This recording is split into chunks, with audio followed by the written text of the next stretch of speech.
घड़ी जो बंद थी अब चल रही थी। समय 9:12 और सेकंड की सुई उल्टी दिशा में घूम रही थी। मुख्य दरवाजे की ओर गया। दरवाज़ा खुला, बाहर रात। अभी तो शाम थी, वो बुदबुदाया। मोबाइल देखा, 9:12 PM, बैटरी 12%, जबकि दोपहर में फुल थी। शहर से करीब 15 किलोमीटर दूर एक पुरानी कॉलोनी थी, आधी बसी आधी उजड़ी। वहाँ एक मकान था जिसे लोग पीपल वाला मकान कहते थे, क्योंकि घर के ठीक बीच आंगन से एक विशाल पीपल का पेड़ उगा था, जिसकी जड़ें दीवारों को चीरकर बाहर आ गई थी। कोई वहाँ रहता नहीं था। कहा जाता था जो भी उस घर में रहा ज्यादा दिन नहीं टिका। ये घटना जिसके साथ घटा उसका नाम निरंजन है। निरंजन पेशे से प्रॉपर्टी सर्वेयर। वो भूत प्रेत और अंधविश्वास पर हंसता था।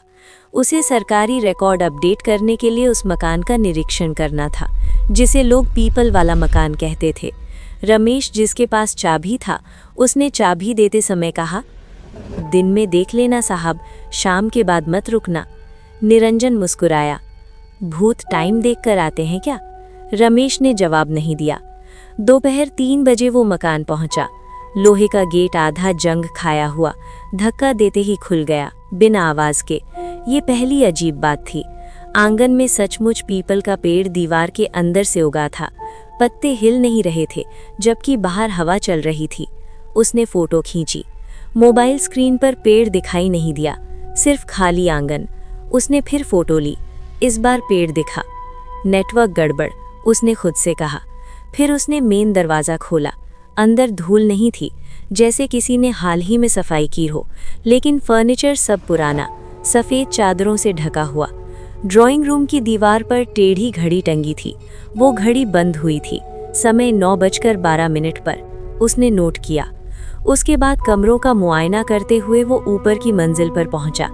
सीढ़ियों के पास दीवार पर कई खरोंचें थीं, लंबी, समानांतर, जैसे किसी ने नाखून घसीटे हों। जानवर फंसा होगा, उसने मन ही मन में सोचा। ऊपर आखिरी कमरा बंद था।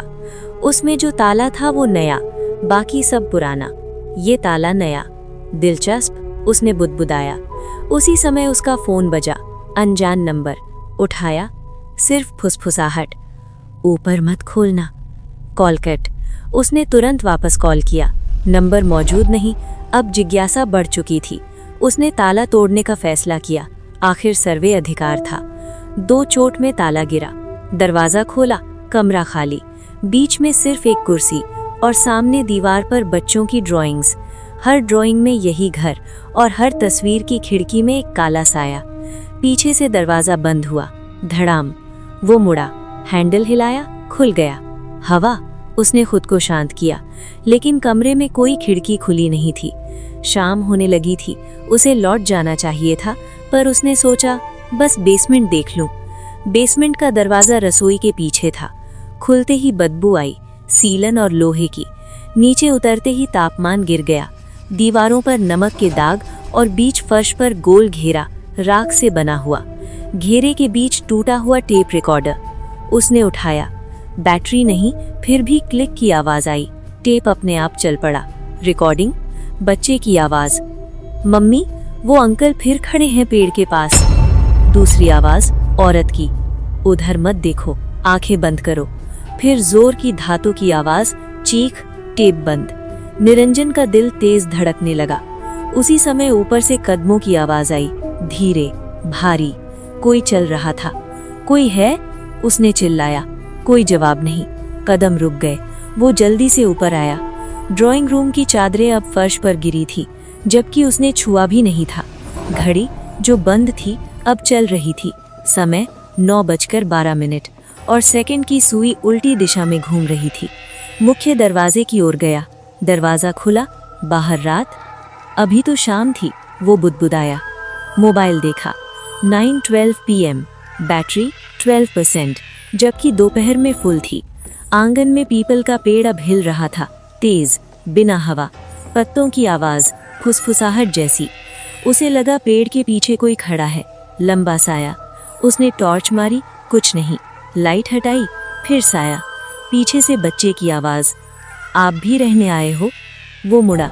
लगभग 8 साल का लड़का सीढ़ियों पर बैठा, पीला चेहरा, पुराने कपड़े। तुम यहाँ क्या कर रहे हो? निरंजन ने पूछा। हम यहीं रहते हैं। कौन हम? मैं और मम्मी। कहाँ है तुम्हारी मम्मी? लड़के ने ऊपर बंद कमरे की ओर इशारा किया। वहीं जहां से आप आए हैं। निरंजन ऊपर भागा। कमरा खाली, ड्राइंग्स गायब, दीवार साफ, पीछे से आवाज। उन्होंने भी नहीं माना था। वो मुड़ा, लड़का दरवाजे पर। अब उसकी आंखें पूरी काली। किसने? जिसे पेड़ काटना था। तभी स्मृति कौन थी? फाइल में नोट था। 15 साल पहले यहाँ पेड़ काटते समय हादसा, ठेकेदार की मौत, परिवार गायब। तुम वही परिवार? निरंजन फुसफुसाया। लड़का बोला, हम गए नहीं, हमें जाने नहीं दिया। किसने? धीरे से लड़के ने खिड़की की ओर देखा। जिसे घर चाहिए था, पेड़ नहीं। आंगन से भारी कदमों की आवाज आई। धम धम धम, जैसे कोई बहुत भारी चीज चल रही हो। दीवारों पर दरारें फैलने लगी। पीपल की जड़ें फर्श तोड़कर अंदर घुसने लगी। लड़के ने कहा, रिकॉर्ड पूरा करो, तब दरवाजा खुलेगा। कैसा रिकॉर्ड? सच लिखो रिकॉर्ड में। उसे समझ आया। पुराने रिकॉर्ड में हादसा प्राकृतिक लिखा गया था, असल में अवैध कटाई, रिश्वत, जबरदस्ती। उसने कांपते हाथ से लैपटॉप निकाला, ऑफलाइन नोट खोला, लिखा, मकान संरक्षित क्षेत्र में है, पेड़ काटने की अवैध कोशिश में मृत्यु, केस दबाया गया। जैसे ही आखिरी शब्द लिखा, सब शांत, दरारें गायब, आवाजें बंद। वो बाहर खड़ा था, सुबह की धूप, गेट खुला, मकान शांत, टूटा, धूल भरा, जैसे सालों से बंद हो। पीपल का पेड़ बाहर आंगन में, लेकिन छोटा।